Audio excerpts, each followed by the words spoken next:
Hey everybody, Josh RV Nerd. Guess where I'm at today?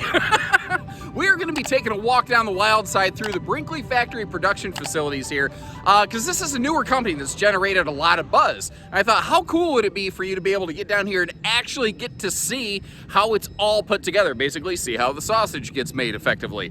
But the thing is, it's more than just a really neat product, and there's some really cool things that I'm super excited to show you. Some stuff that I've never seen from any other factory in any of the other tours that I've personally recorded or just done not even on camera.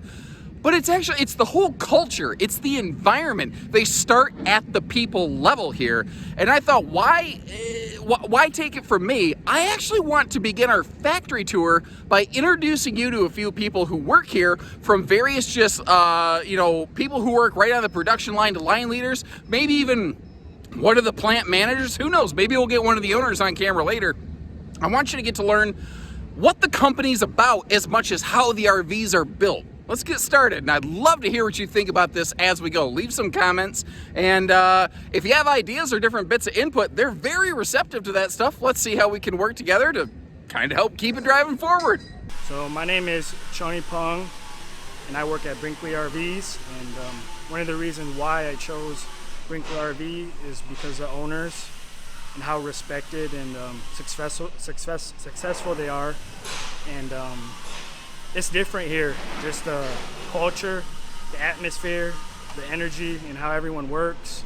So this is Lamar Wingert. I work at the Line Z Brinkley here. Hands down, one of the best companies I ever worked for.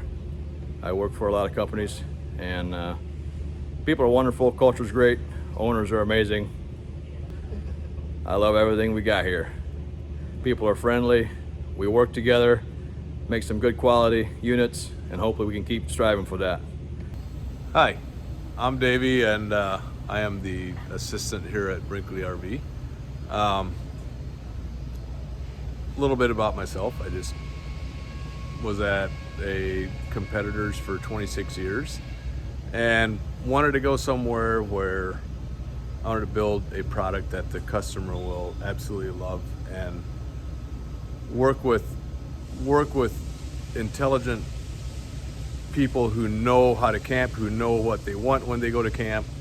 So I thought, hey, why not give it a shot and come over here and work with these guys? And it's a phenomenal place to work. They're super people to work with and for. The partners in this whole team is incredible. I don't know how to explain it, but yeah, that's Brinkley RV is what you guys want. It's what I wanted for a number of years, could never achieve it because of products or workforce or whatever the case may be, but never able to achieve it because of that. And you can't create a culture like that if it's already going for a while. So with the help of many partners here and incredible people to work with, we created a culture where the guys can go home and feel proud of what they did for the day. So yeah, that's a little bit about myself, and I see this going and to the moon, basically. So yeah, that's me, and hope you have a wonderful day. Like I said, I can sit there and I can talk about it. I think it speaks far louder than the people that actually work here every day, to hear it from them a little bit. And we got to hear from somebody that is right on the labor line, somebody that's like a local supervisor, line leader, and the assistant plant manager. Pretty cool. The other thing I really can't display for you on video here is the comfort factor within this production facility. Usually a factory is not what you don't think of like a comfortable environment, but they did something that I'm not aware of any other towable manufacturer ever doing in the RV industry. They completely climate controlled their entire facility. Every one of these buildings is about 175,000 square foot building. That's before you even start counting all the mezzanine construction. They are fully climate controlled. So in the summertime, their employees aren't sitting there sweltering in the humidity and the sun. In the wintertime, they're not freezing to death.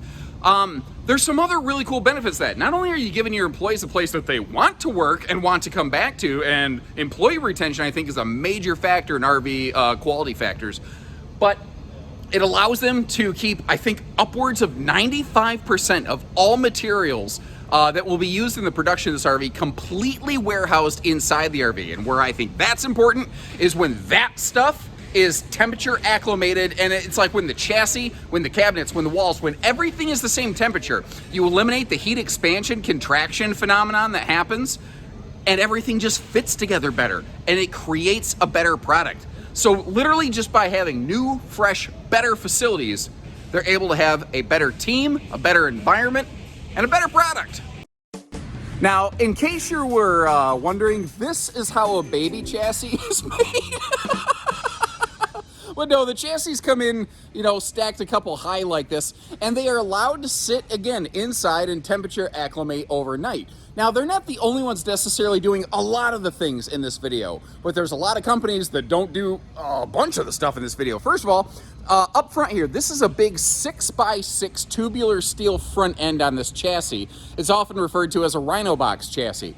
And what it allows them to do, instead of having a cross member here, and then another cross member later in the upper deck, and that's what creates that ankle breaker step of death.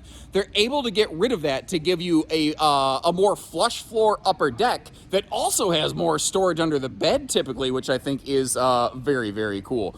Now, if you notice, the chassis are all pre-made, so like they have certain areas they can run wiring, so they don't have to like go modifying anything. You've got flanges on your upper deck here, basically acting like upper deck outriggers, so that you are fully supporting the wall. Holy crap! I never bothered count how many outriggers are on this sucker. That is a ton of support on the walls. That's, wow, that is a lot. Sorry. Anyway, saw something shiny. Squirrel! The other thing is this facility has more square foot of upper deck mezzanine level stuff going on than I've ever seen before. And this kind of stuff, they already had industry experience. Like, Brinkley's a new company, but these are not new people to the RV industry, folks. They got together with what they already knew, and got together with their lead factory ops manager, and then got together with a bunch of these efficiency expert engineer people from like Purdue University, and came up with the best systems that they could possibly conceive to maximize efficiency and function, like having all the holding tanks like prepped and ready, and they slide down for the floor plan when you need them. You are going to see that there's like, anytime that there's work at the ground level, there's always something going on upstairs at all times in this place. So when the chassis comes in here, you notice there's not even wheels on it. Now, we are recording after production hours here at the facility. There might be a little bit of work that's getting finished up, but basically what they do is every night they leave everything at what's called a stop point. So it's always the same way every morning when they first come in. You know, when you're not caffeinated, the brain doesn't work. That way the brain doesn't have to think. So chassis comes over here, gets hooked up to this machine, which I'm going to lovingly refer to as the flipperator. And like a lot of manufacturers, they flip the chassis upside down. And that is where they, you know, attach the axles and all kinds of stuff there. You actually see a group of those behind a handful of the line leaders here, kind of, you know, going over some end of day details. But notice how, like, any time that there's something that's going to be big or bulky or heavy, they have truly invested in their facilities and their people by, you know, giving them the machinery to do a lot of that heavy lifting for them, because this is a very laborious job. And if you have employees who start to get fatigued by the end of the day, they start to get sloppy, they start to slam stuff around, and then you start to get a really poor result. So again, by building this all from the ground up, they were able to do more of that, like taking care of their people, which ends up taking care of you. Now, one of the biggest headaches I've seen in the RV industry over years from like a service standpoint is just not enough attention to detail being paid on wiring, because it's not something a lot of customers can see, so it's not something a lot of factories focus on. And a lot of times there's a spreadsheet juggling factory bean counter says, we can save 5 cents if we don't do this or that. I really respect they didn't go that route here. Basically, all big chunks of wiring all come in a pre-made wiring harness from a electrical supplier, basically. So specialists are doing this. And the thing is, like, every one of these, every wire that you're going to see in every Brinkley RV, it's fully color coded. But beyond that, all these little tags, they're actually literally labeled. So these are like the front cap lights, these are the kitchen overhead lights or whatever. Like, they know exactly what each wire goes to without question, without even needing any real specialized training right from the start. It makes for a better product on the front end. It means that you have less problems with it. You spend more time camping with it. If you do have a problem, it's far, far easier for a dealership to diagnose and to replace it. It's a better thing all the way around. But this is still something vast majority of the towable RV industry does not do, is fully harness all their main wiring runs. Now, I mentioned over there that they flipped the chassis and they put the tires and the running gear on. That's all true, but I kind of skipped over that because you couldn't really see much, and I want to dive into this a little more because I am not doing you a service unless I discuss how they are using some of the best tires and stuff that's available here in the towable RV industry. They are running on Cooper 17.5 inch 16 ply radial tires. They're using a banded TPMS system. What that means is you don't just have the little valve stem caps. You have the TPMS is built into the tire, so like a rock flying doesn't like throw the valve stem cap or something. Now here's an interesting factoid. At the time of this filming, I am not personally aware of a single 17.5 inch H-rated tire blowout, just the tire pure failure in a towable RV application. I'm not aware of a single one. Now, if somebody ran over a screw on the highway or something, that's, you could still get a flat. Don't get me wrong, but I'm not aware of these tires ever just flat out failing. They're also using a road armor suspension package here. It looks all stealth awesome like RoboCop over here, the way it all color blends in. But my father is a person who has used multiple fifth wheels over the years. And his last 3 fifth wheels had that road armor system on, and he constantly raved about how nicely his RV towed, and he really felt that was one of the major factors right there. All right, so, they get the running gear on, they flip it over, roll it over, flip it, and reverse it, Missy Elliott style. And then, to the extreme, they rock the mic like a vandal when it comes to their holding tank capacities. They cross-plumb their gray tanks together. Oh, first of all, they use, like, the maximum size holding tanks they possibly flippin' can here. And they do cross-plumb their gray tanks. So, like, when you look at a Brinkley, that is a true total gray water capacity. Most manufacturers, if it says, like, 60 gallons gray, it means that they have 2 30-gallon gray tanks and they don't talk to each other. So one always ends up filling up before the other one does. This is a major clutch difference factor here, too, that very, very few other manufacturers allow for. If you do happen to need to tow down the road with water in your tanks, Brinkley does build for that. They allow for that. They make sure they put enough support in that even if that whole freshwater tank is full, it can support it. Now, like anybody who's reasonable, they do recommend you tow with as little water in the RV as far as possible, and you try to fill up as close to your destination as possible, but they do allow for that. Now, their radiant barrier here down through the belly, that is actually laminated straight to the insulated underbelly enclosure. So what that's doing is it prevents the radiant barrier stuff from sliding around and allowing a hot-cold interchange pocket to develop. And then this stuff right here. This is called Thermaflex. Instead of the cheaper, like silvery dryer vent kind of slinky stuff that you see a lot of brands use, they're using this. And it feels like they took that dryer vent stuff and like wrapped it in duct tape. This is vastly more robust. Very hard to make this fail. Yeah, if you stab it with a knife, you're going to cut through it. But in the underbelly of the RV, you're not going to have to worry about that a lot. Now, notice a key detail. Notice how you've seen 3, and actually during production, you'll see a 4th one of those heat runs. Every single holding tank on this not only has holding tank heaters, but has a direct forced air heat vent blowing hot air directly on that tank.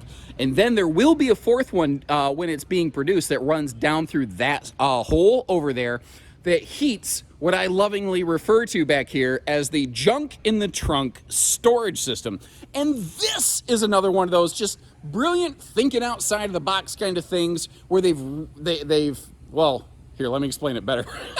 So, Brinkley's are built, like this is a Model Z that we're looking at. And a lot of people would refer to this as a mid-profile, but I think if you really look at like the equipment loadout, it compares, and sometimes I think it flat smokes a lot of high profiles out there. This is a very feature invested product, but they don't do a drop frame chassis. It's all one straight frame. The thing is, when you do a drop frame, you make your storage taller, but taller storage is not exactly the most useful. You don't tend to stack storage up because things fall down in transit. You want horizontal storage as much as possible. So instead of a drop frame, they've opened up the junk in the trunk storage here, which basically regains the same amount of storage that a drop frame would have got, but makes it far, far more functional now. And as long as you're a little bit smart about it, you can actually use it to make sure that you're load balancing and equalizing your RV for a little bit better ride and handling. You can screw yourself up doing that wrong, but if you know what you're doing, you can do it right too. So after they get all the under the floor stuff, it's, you know, naturally time to put the floor on. And something you're going to see done time and time and time again here is anywhere that they're going to have to run a screw or a bolt or something into the aluminum structure, it is all stuffed with wood. So that the high-powered air tools and stuff they use here don't end up crimping and crushing all that. And look at how many various cross members and structural support they have going on in this floor. Additionally, this is not something, again, I've seen in a lot of my other factory tours. You see all that extra gusseting and structure right there? That is where your island kitchen is going to mount, and that will become very important later when we step inside one of these, because they want to make sure that your island doesn't rock and roll around when you're roller quaking down the road. Now, between all those little nooks and crannies in that floor, they stuff everything with a residential batten insulation. And you'll notice they're not using like a recycled product. Recycling is cool. There's good benefits to it. But a recycled insulation product sometimes is a little bit inconsistent. And they want to make sure that you have good insulation all the way through. Now, what's interesting is also they do run a layer of radiant foil actually under that aluminum floor construction. So first thing that goes down is this roll of this Darko weave stuff. You set the floor on, and then you run the radiant barrier on top of that, and then you set the floor structure on that. Because what it's creating then is you have your underbelly, you have your actual floor deck, you're creating a top and bottom radiant insulated kind of cavity that has 4 forced air heat vents and holding tank heaters in there to help keep everything very comfortable. Now, once again, anytime there's going to be some level of heavy lifting involved, you can see how they have machinery to help the labor force there. And we have a little bit of a peek at how this is coming together up front here, just a bit to give you a little more understanding of the sandwich layering of everything. Now, you may notice there are not seams in this floor deck. Now, some people are going to look at this and about have a heart attack like, oh, clutch my pearls, they're using an OSB floor, Cletus. Well, yes, they are. But what people don't realize is that there's different types of OSB. They're not all the same.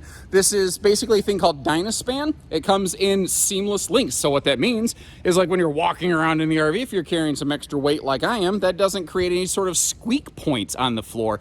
Their goal here is to have as few cuts in the floor, as few seams in the floor as possible for maximum strength and for, again, less squeakity squeak noise. Notice too how that bottom covering wraps all the way up around it. There's one other thing that it is so easy to miss, but you'll see them doing it all the time in the RV.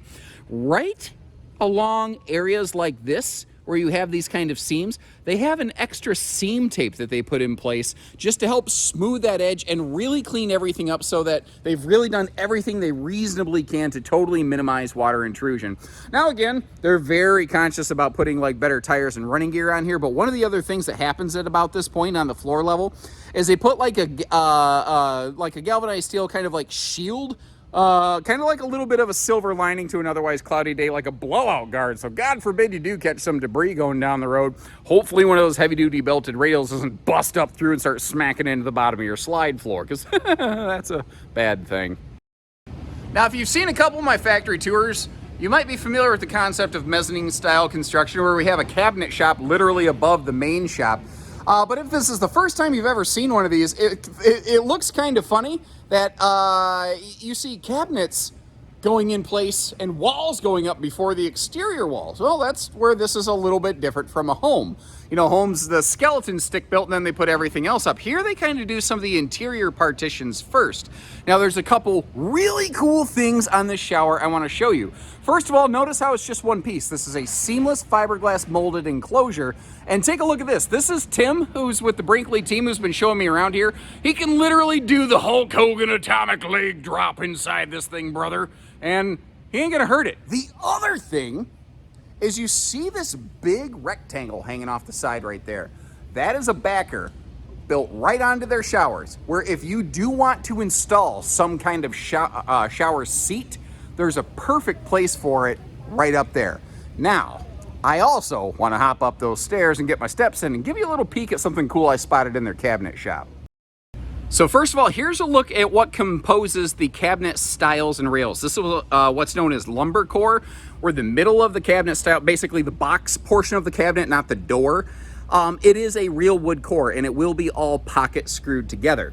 Now, it's a lot of companies do that. That's nothing new. That's just kind of some info for you. What's interesting is this crazy wackadoodle machine that we got going on over here. It does a couple things. So, basically, it's a computerized, like, cabinet cut machine where they punch in, okay, I need boards that are 15¼ inches long. And this arm will automatically move however long it needs to be so that the saw cuts exactly where it needs to go.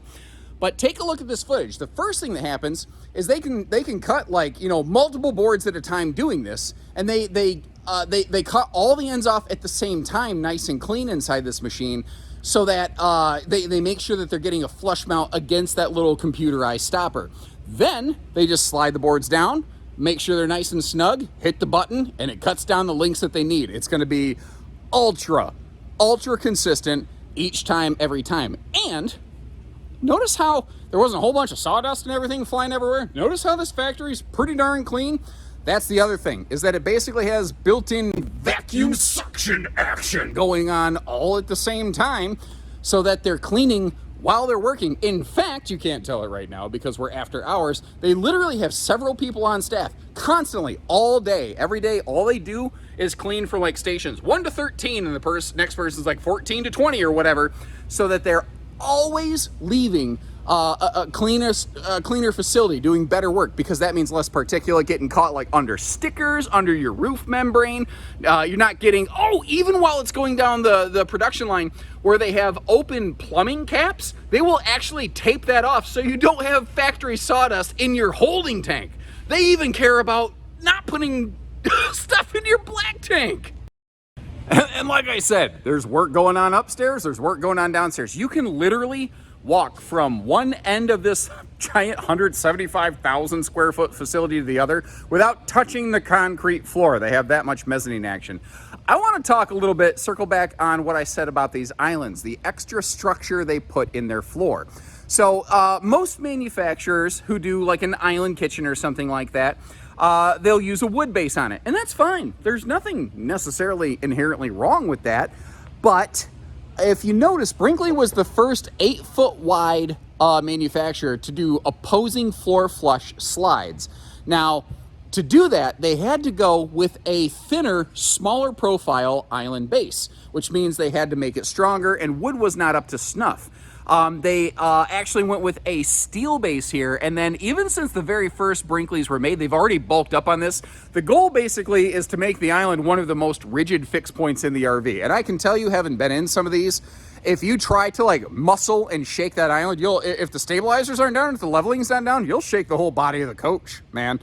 They've done a fantastic job of that. And built right into that island base, there's going to be, like, your living room heat vents, because once again, one of their goals is to have the smallest number of punctures, cuts basically, in the floor that they possibly can. Now, after all that's said and done, the walls start going up over here, and I want to give you a little bit closer look at one of these before they actually get mounted. And again, everything's stored inside so that, it's not getting rained on from yesterday or something like that. But they're using that high gloss exterior gel coat on their walls. And again, anywhere that they're going to screw into this structure, it's all stuffed with wood, baby. And look at the thickness of the Asdel on the outside layer of this wall. To my knowledge, there's only like one variety of Asdel that's any thicker than that. Now, at the time of this filming, they are still a Luan interior wall panel. Frankly, I'll be surprised if they don't end up adopting dual Asdel, but I have zero information on that at my time. That's just what I kind of project this company to do. But take a look at this. Every single cut in the wall, fully framed out. It does not matter how big or how small it is. They are all fully aluminum framed to help everything hold square, to help everything fit right and tight. And it could be the smallest thing, like it could be the little vent for the stovetop, but it doesn't matter. It's gonna be fully framed out. Now, this is another thing they do on every single wall, every single time. This is a whole trend that you'll find in Brinkley. If they do something to check for quality control, they do it each time, every unit, not on here and there. They will take one of these baggage door punch outs, one from the front, one from the middle, one from the back, and they will actually do a peel test on that to make sure that everything is bonded, glued, holding properly, so that they can proactively smoke out if they have a bad batch of sidewalls before they go slapping them onto your RV and it becomes a real project to get them off there. They do that each time, every time. But you might notice how the slide box is still actually part of the wall now. That is because that slide wall, that exterior wall, always lives with the full sidewall. That way they make sure that the cuts on the slide box stay square and true to the main body of the RV. And let's say you own this thing 20 years over time. If this thing ages and weathers, they want to make sure that that fiberglass ages and weathers the same way that fiberglass ages and weathers. It just makes sense. So right about the time that's all happening, oh, well, technically just before, they start running a bunch of their plumbing lines. One of the other really cool things they do here, and they're not the only manufacturer that does this, but they're one of the few that does this, is like every single place where there's like a water line, whether it's, you know, your shower, your bathroom sink, your toilet, your kitchen sink, every water fixture in this RV has its own individual shutoff valves. And they use things like brass fittings on all of their water point connections, because your connections are truly the weakest link in the chain. That is where your leaks are most likely to occur. And by using a superior kind of brass fitting, they greatly reduce the opportunity for failure in those areas. And let's just say you're going down the road for whatever reason, God forbid, maybe somebody missed something when it came to dewinterizing, or let's say you forgot to use a water pressure regulator and a campsite had too much PSI in the water lines and it screwed something up. Let's say you absolutely had to. You could come over here. You could disable just the kitchen sink and leave your bathroom sink and shower and toilet available. You can still limp through your trip. You won't cripple the RV, and you won't have to lose out on an entire vacation just because of one little thing, man. Now, from this point on the inside of the RV, they're doing things like, you know, putting up the remainder of the cabinet boxes wherever they could. But also notice, every single station, they are actively cleaning up after themselves as they go. Like, they're trying to make sure that they're taking pride in every station. Cleaning the RV and doing a good job of your work is not somebody else's problem. It's every worker's responsibility to take care of what they do. And you can see that right here, how they have active cleaning supplies in like every station of this thing. What is also interesting is if you start looking behind a lot of cabinetry in a lot of RVs, you find just this ungodly rat's nest of wiring, because the line workers are manually pulling all that wiring.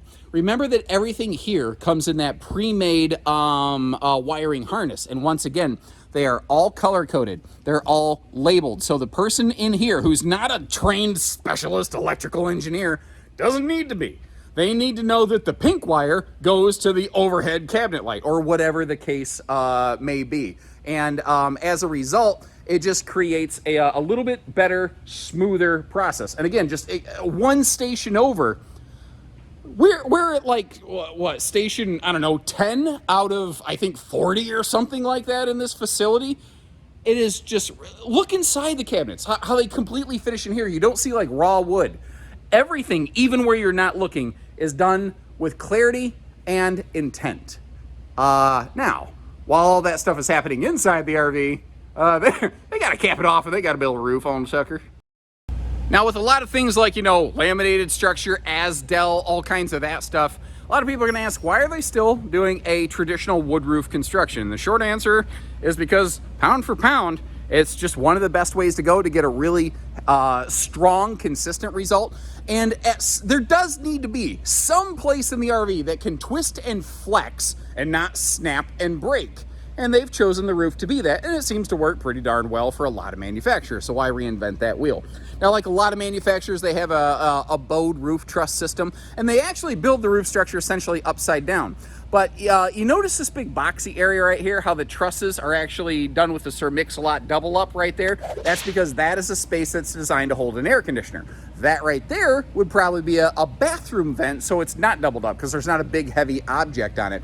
Now, depending on where you're looking at in the RV structure, if it's one that's extra large and heavy, they figure why not? And they will literally like sometimes triple up the trusses in key areas just to ensure full maximum, weight bearing and structural integrity. And that's another thing. This roof structure is absolutely fantastic when it comes to being able to handle like storage and snow loads, because heavy snow weighs a lot more than you think, and it will actually kind of push down and the roof will deflect inward a little bit. Well, wood can bend and come back and not break. Well, wood truss roof system is actually very, very effective. Now, every manufacturer and their brother all somehow claim that they have the best air conditioning system.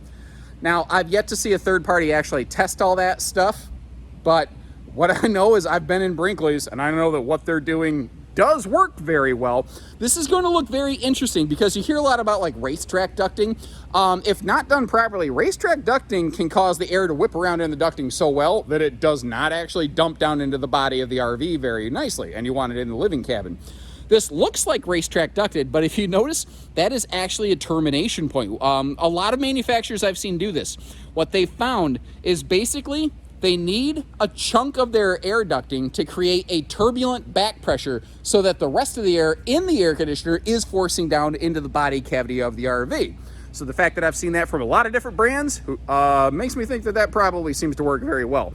And something else I wasn't aware of until I came down here is Brinkley is using their little ducting link system rather in their air conditioning runs, so that over time, if you don't have one of those, like while it's brand new, it's going to look fine, but over time this is going to get tired and sag, and when it gets thinner and pinched, you're going to get reduced airflow. Well, by going with one of these little jobs, you can make sure that not just year 1 through 3, when it's covered under some kind of warranty, it's going to work.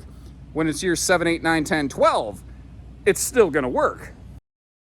And this is very similar to, I call it diesel pusher roof construction, although, they use different materials. The methodology is the same, where it's built in one shot so that everything links up together, and then it is actually hoisted over into place, once again with the aid of a lot of equipment that they've invested here to help this facility run optimally and help their staff.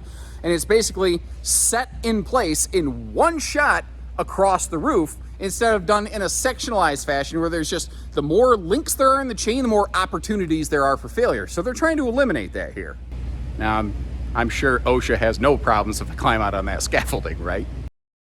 Now, once that's done, they're gonna start running wiring through the roofing, like the various light fixtures and whatnot.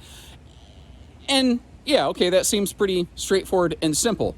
But once again, the devil's in the details. Look at the extra little, it's 1 or 2 cent things that they're adding onto this that just to me make a big dollar and cent difference. Like they'll bundle all the wires together. They zip tie them periodically around those roof trusses so that everything's in a reliable place, because I've seen thousands and thousands of used RVs in my career. I haven't reviewed a lot of used RVs recently, but that doesn't mean I still don't see them. I will see owners who will DIY hillbilly jury rig something, screw it into their roof, and screw right into a bundle of wiring. I'm not saying it's impossible. I'm saying that when they're doing a better, cleaner job like this, it's far harder for this to get pinched and to cause a problem. It's just going to operate and rely or function more reliably. Now, with the wiring complete, they start tucking in insulation. Now, I've done a lot of different factory video tours. To save a buck, I have seen factories that will do things like take one gigantic roll of insulation and just run it from back to front down the RV. Because in theory, you think, okay, well, they're adding insulation over the whole thing. The problem is, this kind of insulation, it needs air. You have to have an air gap for insulation to work. If you just roll one blanket of insulation in here, where you lay the roof decking on and you pinch it on top of those roof trusses, first of all, you're creating an uneven surface for screwing everything together. Secondly, you're pinching the insulation there, and it's not just pinched at the truss point. It goes to truss, it gets pinched, and then when it comes off the truss, it's still not quite fully inflated, if you will, and you get hot, cold spots through the RV. By hand tucking their insulation in every single model like this, they're providing like maximum consistency. Now, here's another thing. Compared to something like hollow tubular aluminum, which is just an amazing conductor of heat, meaning hot air will just like transfer right through it. Wood trusses are a much more reliable insulator. And then you see that they have that roll of radiant barrier material. That will roll from the back wall all the way down, not just to the nose of the RV, but all the way down the nose cap. So they've got it from the back, down the nose cap, even, and then double time through the underbelly, if you recall the floor construction. And this is kind of cool. Once again, just a quick little note, anything that's going to be really heavy lifting, like all these different roof deck sheets right here, they have this, system that runs it out there for them, so they don't have to try to juggle all this heavy stuff. Now, when all those roof sheets come into place, you might notice what looks like some zebra lines on that roofing over there.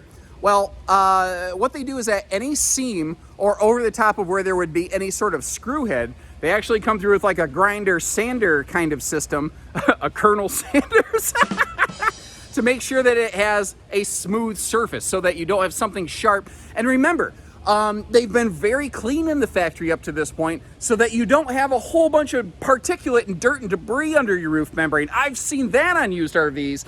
And that is where this guy comes in right here. This is the Suckerator 9000. And as they are doing that sanding and grinding on the roof, it is auto vacuuming all that debris out of the way so it's not just left on the roof. It doesn't fall down into the body of the RV. They're just keeping it cleaner to be able to do better work all the way down the line. Now, the first thing that I kind of noticed out here, having gone through several of these facilities in the past from different brands before, was how fantastically organically flush the roof decking and the sidewall fiberglass lie. There's not a real big variance there, so that when you put the roof membrane on, everything kind of, it's right and tight, and you don't get those big air bubbles by the sidewall over there. The other thing that I've noticed is not only, they're not just like laying that roof decking down, it is all screwed down in place, but then they're actually using fasteners sideways from the sidewall into that roof decking to make sure that you don't have an air gap down the side here, so that even where the sidewall meets the roof, it is as tight and right as possible, again with the goal of eliminating those little air gaps and air bubbles at the sidewall of the roof. Understand, I don't know that it's necessarily possible in a non-laminated roof structure to 100% completely get rid of those, but it is one of the cleanest factory installs I've seen, and right next to us is a perfect example.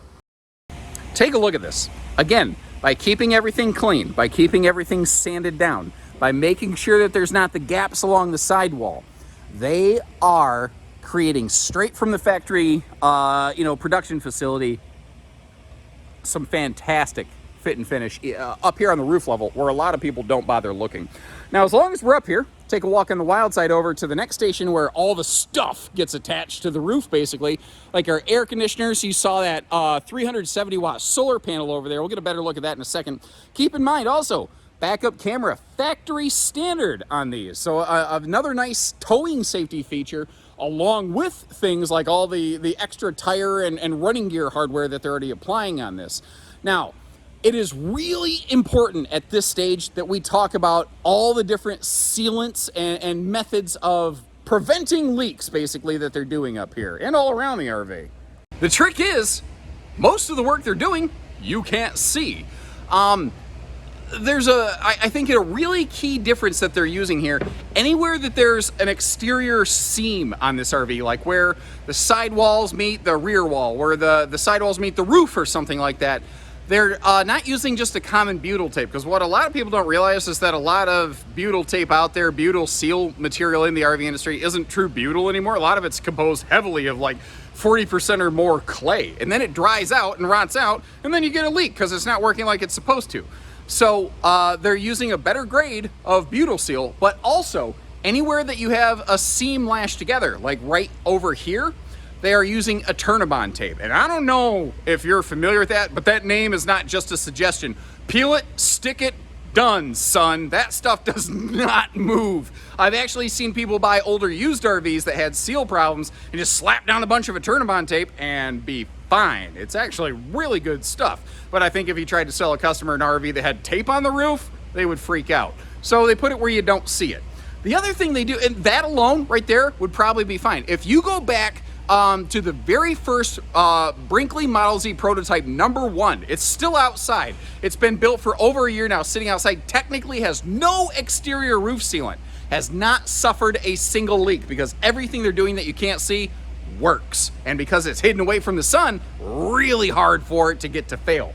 But on top here, you can see they are using a self-leveling sealant. This is from a company I think called MS Polymer, or this is called MS Polymer. I forget who or what is MS Polymer, but MS Polymer is in the equation somehow. Anyway, this is basically like the same kind of sealant that you'll see up on the roofs of diesel pushers, which are made to have very little maintenance. I will not, and I will never tell anybody that any RV has a maintenance-free roof. And I think if anyone ever uses that nomenclature, I think you need to run, not walk away from that person. That is scary. That being said, this is probably the single lowest maintenance roof I've seen out there. And in case you're curious, at the time of this filming, this is a TPO roof structure, but I have learned over the years that is something that does tend to change a little bit over time. So kind of take that with a grain of salt. If you have a very specific, strong feeling one way or the other, that is a question I would recommend running past your salesperson. What is the roof membrane they're using on the Brinkley model that I want to buy when I want to buy it? Just a little pro tip from Uncle Josh to you. Now we kind of saw this from the upper deck, but just backing up a little bit of a smidge here. So once again, you see how they do fully insulate, fully wrap anywhere that they possibly can on that nose cap. Additionally, it's kind of interesting. They are using a more consistent block foam insulation on the vertical surface of the under the gooseneck area right here. Now the reason they're doing that is even if they glued residential batten insulation in place over time, when the RV gets warm and outside, it could cause that glue to kind of loosen up a little bit, and that insulation could start to sag down. Block foam, she ain't going nowhere, brother. Because all you get to see is that nice final finished product. That's why I like putting these tours together. If you appreciate what we're doing, by the way, getting you all this info, make sure you hit that subscribe button, leave us a little note that says, hey, thanks, nerd, thanks, Brinkley. Now, something else you can't see is just like the front of that gooseneck area, it is block foam insulated under the upper deck. So your bedroom, bathroom, upper deck, that is also consistently insulated. And again, so you can see, they do run that radiant barrier all the way down the nose. Now, something you can't see, that is one of the thickest, heaviest grade sheets of that stuff I think I've ever had my hands on. But you'll never know it because it's all covered up by the nose cap over here. Now, going back to when we looked at the shower and we had Mr. Tim jumping up and down in it, this is very similar. It's a big fiberglass molded structure, but notice these little blankets that are basically glued and laminated right onto the back of it. That is there so that when you get a wicked headwind push, it doesn't cave in that nose cap. Have you ever looked at an older, like 2007, 2009 fifth wheel, and the nose cap looks like Mike Tyson punched it in the face? Well, as crazy as it sounds, just laminating a fiberglass blanket to the back of that will unbelievably strengthen that structure in those areas. And I noticed something over here, looking at where the nose cap comes on. Look up in that window. You see how, like, in that window, there's that block stuffed in? That's not a really bad-looking window. No, that's actually this big block they put in there just to help force everything square to make sure everything holds. Now, a big, long horizontal thing like that is a little more inclined to twist and wiggle, so you won't see those in every single exterior area. And then, very quickly here, it comes time for them to put in slides. Now, on your main lower decks, you will find rack and pinion slides. On your upper decks, you'll see that they've gone with a slim rack system, which is very good at being able to move straight in and out for like the way a bed slide does, but with a little more reliable service record than what you've seen out of some other things done in the RV industry. But I'd kind of like to see how the slides come together here for you. Now, what's kind of interesting here, again, we're after hours, so I don't get to see these come together on camera for you, but slides are basically mini campers that are installed in the side of a camper. It's like a parasitic twin, although that didn't roll off the tongue as pretty as I would hope, but neither here nor there. Once again, all the same policies, practices, and procedures really apply here. Like where they're gonna screw into the structure, it's all wood stuff. And if you look at the thickness of the roof structure, you might wonder, is that walkable? And yeah, the answer is that it is. Now, I wouldn't do a Fred Astaire tap dance up there, but if for some reason you need to kind of get on that thing to get a stick off of it or something like that, well, if you had to, you could get up there. Notice too, once again, they have gone with all carpetless slides all the way through, and every like window cut, again, every opening on a laminated wall, and these are all laminated slide walls, by the way, like laminated sides and everything. They are all fully aluminum framed for that consistency. Now, just so you can kind of see it, this is a kitchen slide over here, big kitchen super slide. I think it's very interesting that basically everything is effectively built and set in place before it gets slotted into the RV, because that lets as many jobs get done simultaneously as possible. But we're going to talk a little bit later in the video about like how many per day and how long it takes them to build one of these, but they are always trying to work to have everything, as many things working at the same time as possible for just logical efficiency's sake. Now, in case you're kind of curious, when you have a floor flush slide, there's actually a little bit of a flap that overhangs, and that's why sometimes if you're watching one of my videos, like a corner of it might bacon up a little bit. If the RV's been a little warm or a little cold, it takes a little bit time to relax and lay flush, and then it'll mask everything. But under there, you've actually got a purpose-built structure wood floor that can hold more weight, once again, versus even compared to plywood. Just like the Dynaspan flooring, it holds 50% more weight as compared to plywood. And even throwing a radiant barrier layer here under that linoleum in the slide, because a slide floor, you cannot fully insulate it the same way as the main body. So they're doing at least something to give you some thermal consistency here. Another thing you might notice is what you don't notice on a Brinkley, and that is that when you look at their interior slide fascia, you won't see where some dude just went bananas with like the Jesse Ventura from Predator, like stapler machine gun all the way around that sucker. It looks terrible, and all you can really do with that is to take a little thumb putty and fill it in, and it never looks good. It never looks good. Well, Brinkley, you don't see any of that, because they actually screw their slide fascia in from the backside. Once that slide box gets slotted in place and installed, you see that black ring around me? That's not slide fascia, because theirs is gray. At the time of this recording anyway. I don't know what it is by the time you're watching it. That may change in the future. That is literally a steel plate that goes all the way around that slide, and the screws come in from behind that steel plate through into the slide fascia. So it grabs better, and it looks vastly cleaner when it's done. It's just the little things like that that's just like, why aren't more of them doing it? Because it costs $1 more. You know, it's those little things that make a big difference, though, and how it looks and feels and the attention to detail over time.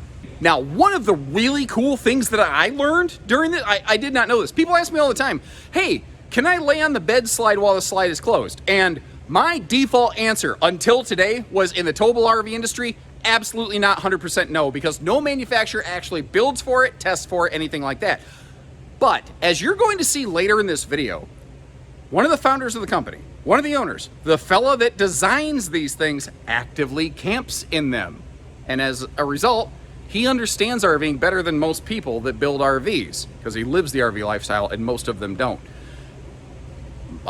Brinkley bed slides are built and engineered so when the slide is retracted, you can lay and sleep on the bed without breaking the thing. Now, I'm not saying you should throw caution to the wind, we'll say, when folding the laundry aggressively, but what I'm saying is, for just laying on it and going to sleep overnight, it's built to be able to. Did you like that one? I got a couple people watching me who are chuckling off camera over here. And I tell you, I couldn't have planned this any better. Look at this thing. Sitting under here, you got their big core values thing, and up top, we have the fella I was just talking about, Mr. Micah Staley. Is there any chance I could borrow you for a minute and chat with the folks at home? Oh yeah, absolutely.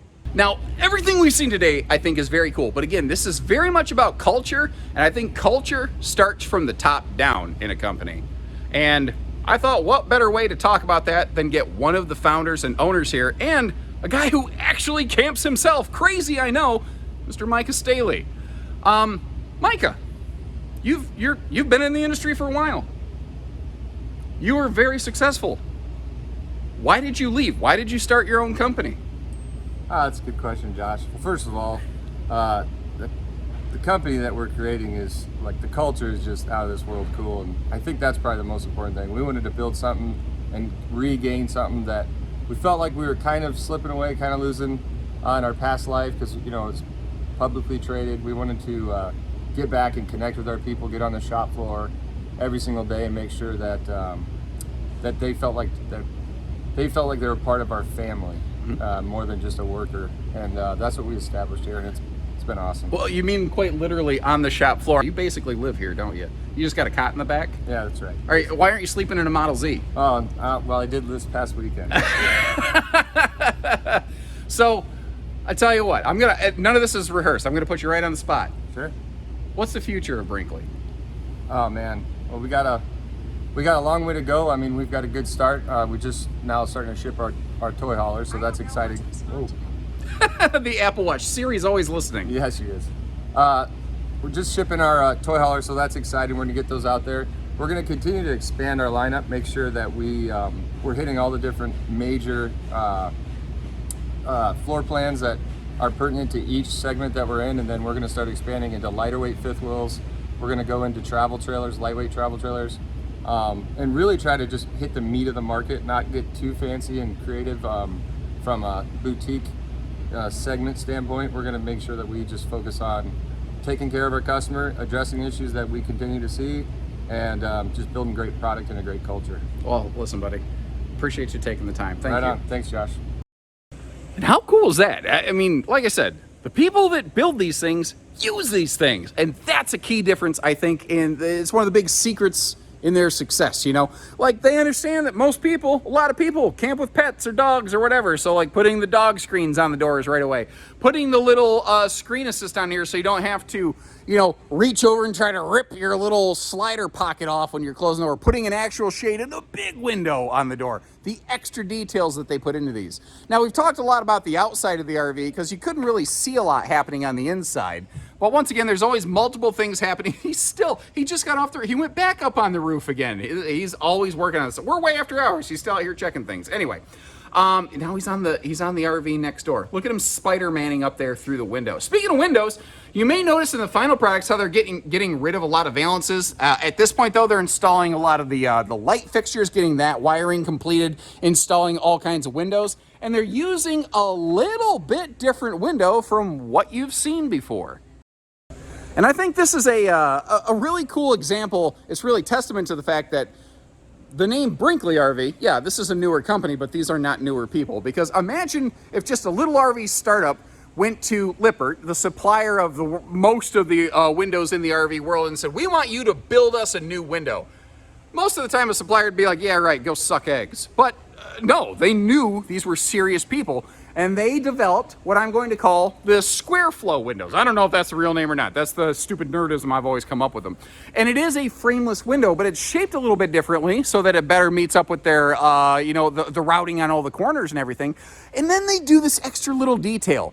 They will leave a black on black window over a black decal, but where it's part of the white skin sidewall, they'll actually put a little screen over it. Now, you can see out of that just fine, but it gives you a lot of privacy inside, and it just kind of makes everything a little more seamless, masked, and, invisible. And they had this done not just so they could have a different shape of window, they wanted it to function better, which is why I call them square flows. A common frameless window only opens about 3 inches, or 5 if you ask most guys.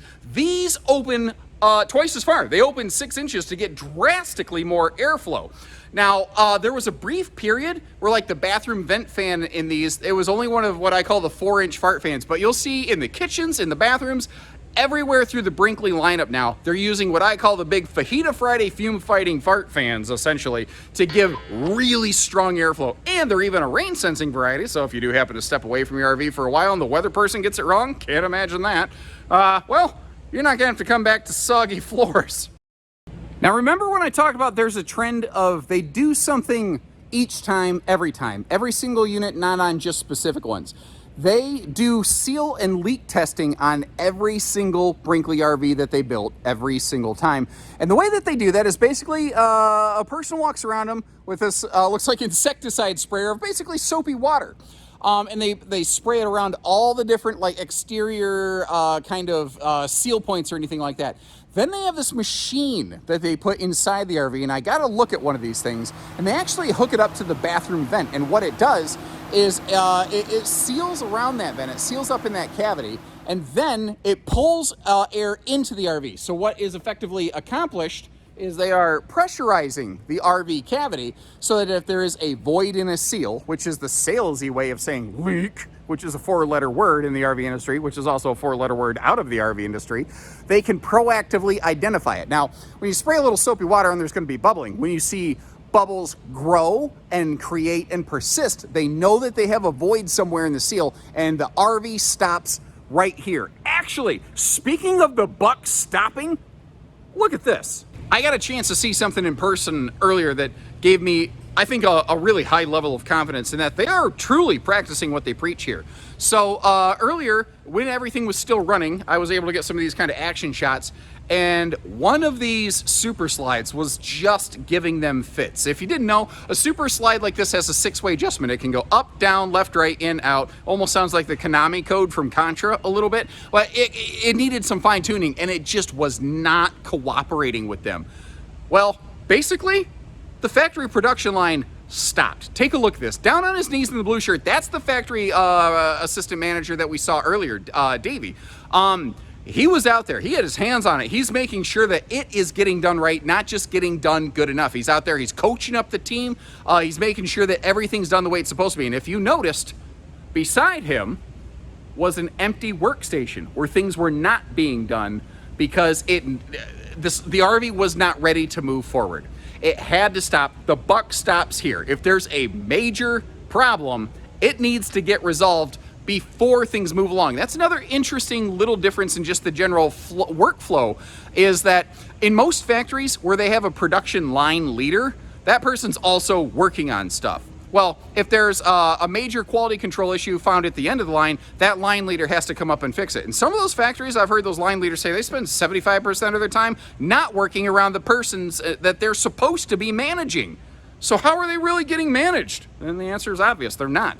In this factory, each line leader has like stations like, 1 through 6, and that's all they do. They don't wear a tool belt. They just walk around and they manage stuff. They coach people up. They teach them to get stuff done right. And that kind of leads me to how quickly are these things put together? Well, this factory right here has 40 workstations, and currently they're making 8 or 9 RVs a day. Long term, they maybe would eventually like to be able to get up to be able to produce 20 a day, but they know they're not there. When they go to their big executive meetings, there will be a question proposed to like the factory production leaders. Okay, here's where we would like to be, but what can you legitimately do? And they say, well, we can do 7 or 8. The answer is, okay, then we do 7 or 8. Because they need to make 7 or 8 correctly rather than 10 or 12 incorrectly. And that is something I've heard and never really seen executed to this kind of degree, to that level of intensity every single time. And that was a major confidence building factor that I got to see. They were having a problem, and they didn't relent until it got resolved. That's a huge, huge factor. So if you circle back a little bit, I mentioned that there's 40 stations and they're making 8 or 9 RVs a day. Basically, for the better part of a work week. It takes effectively about 1 work week for each Brinkley to come off the production line. That is one of the longest production times I've personally heard from any big manufacturer.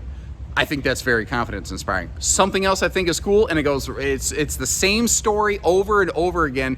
The way that they're doing things a little bit different, even though it costs a little more to build their facility this way, they have this extra little porch over here. And this is another one of those things I've never seen before. If you notice, there's a lot of furniture staged up here. Well, if you've watched some of my other video tours, it's not uncommon at this point in the production line, right before things go into final finish, that furniture is, brought in through the front door and then put in the RV. So soft goods like this, like theater seats, recliners, sofas, things that are easily damaged or scarred, they're put in the RV basically at the last possible minute, just to do everything they reasonably can to, avoid any sort of dings or bangs or damage.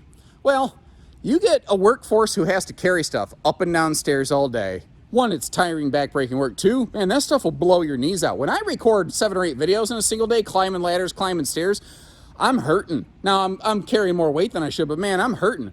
the fact that they built this front porch to literally just run stuff in through the front door, I think that's awesome. And I think that that'll help the workers not be as fatigued and, you know, not have to muscle and gorilla throw furniture around and bang it into stuff to the same degree. It's just those little differences and details. But consider how much steel had to go into like building all this and all the time. Like that's no small thing, man. Now from the furniture station, we start coming into a series of, you know, spot cleaning, final finish kind of situation stations here.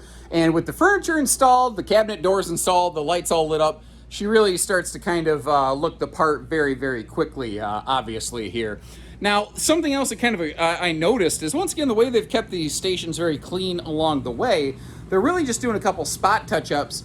And when I first saw this tube of sealant over here, I was like, oh, crap. Then I realized, like, they were careful enough to, like, lay it on top, or, yeah, on top of a rag, you know? They didn't just slap it on the table and say, well, you know, it's going to be someone else's problem right now. The other thing, like, I didn't get a chance to put it on camera because, you know, any of the workers that you saw me kind of, I don't know, I don't want to say interview, but the people that talked earlier that weren't me, it was always, of course, with their consent. I didn't put anybody on the spot. But when I was here, there was a member of their, an Amish member of their workforce, and who preferred not to be on camera. And it wasn't even his job at this station. He noticed there was a gap on this piece of wood around the door fascia that shouldn't be there.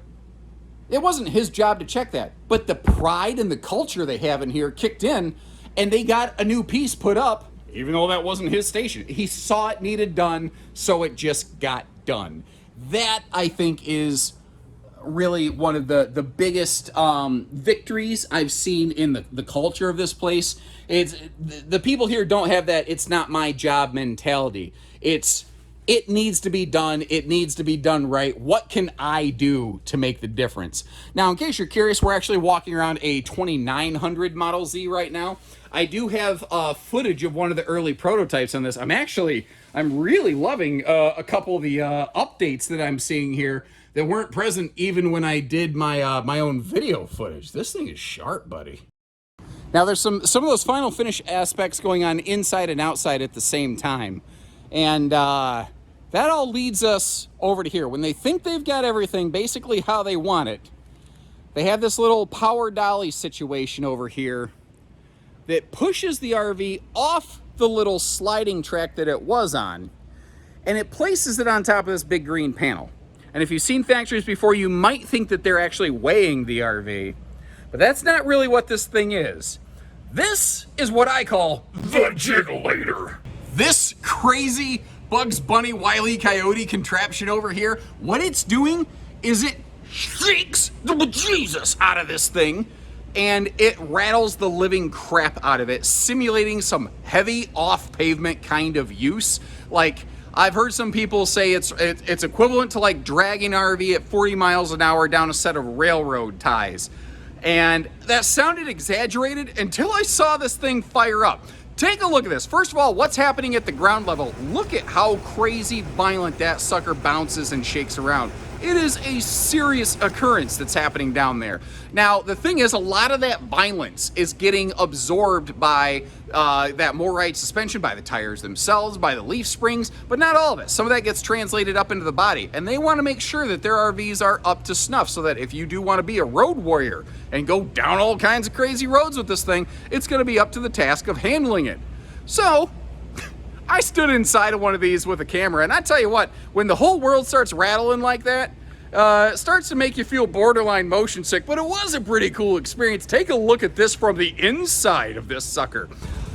It was, again, a violent experience. That sucker was shaking all over the place. Now, where it really, like, just sitting there, it was like, wow. But when I picked it up, when I watched how that seating super slide was bouncing around, and then I realized that they built this thing to be able to handle all of that, I became very impressed very quickly. I'm not saying nobody else builds an RV that can withstand it. What I'm saying is, to my knowledge, I believe they're the only ones in the towable RV industry doing anything like this. And again, it's not just on a couple select RVs every time. They do it each time, every time. Every Brinkley is stress tested to that degree. That's crazy. All right, so I mentioned the big giant green rattle plate is not a scale. Do they actually weigh scale all their units? And yes, they do. So these would be for your actual tires. There's a third one of these weighing plates up front to make sure that they're, capturing the hitch weight and balancing and checking everything correctly.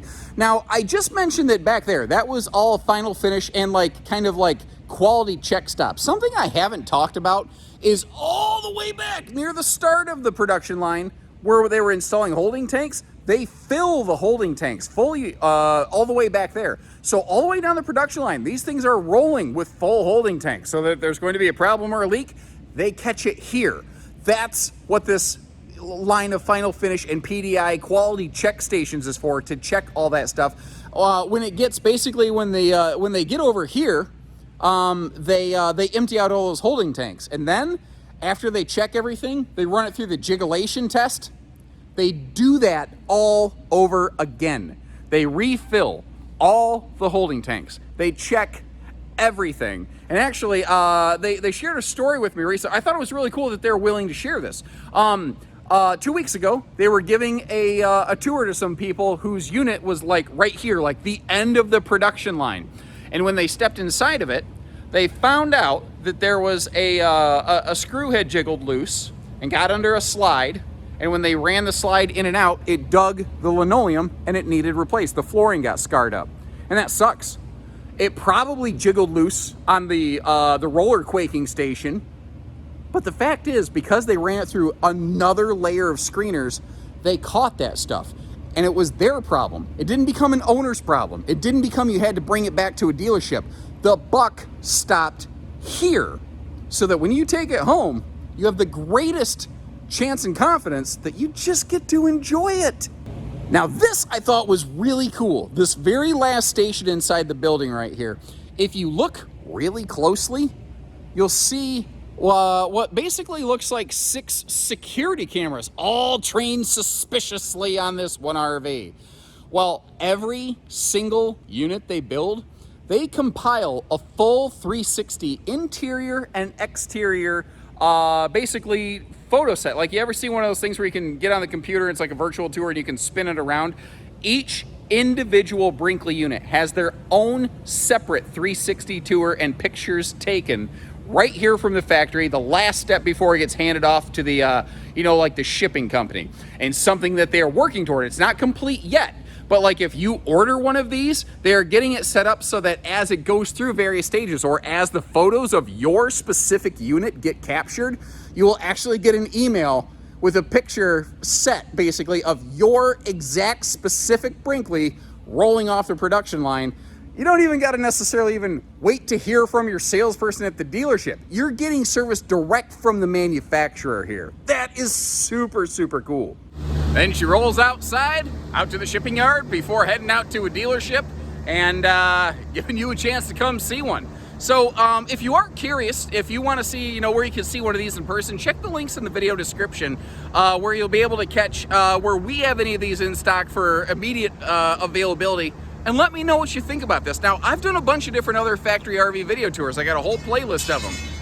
I'd really like it if you tuned into one or two of those and then dropped us some notes on this. What do you think about what you've seen today? What are your genuine thoughts? Because I genuinely feel, not only are they trying to make a really cool product, I think that they're trying right from the very start to have that positive employee culture. And I think that is probably the single best thing that they're doing here. Because if you have a place that people want to work, they're going to do better work, they're going to take more pride in it, and you're going to get a better end result at the end of the day, more often than not. At least that's my nerdy opinion. Let me know what you think. Until then, thanks again for tuning in. Take care, stay safe, have fun, and happy camping, everyone.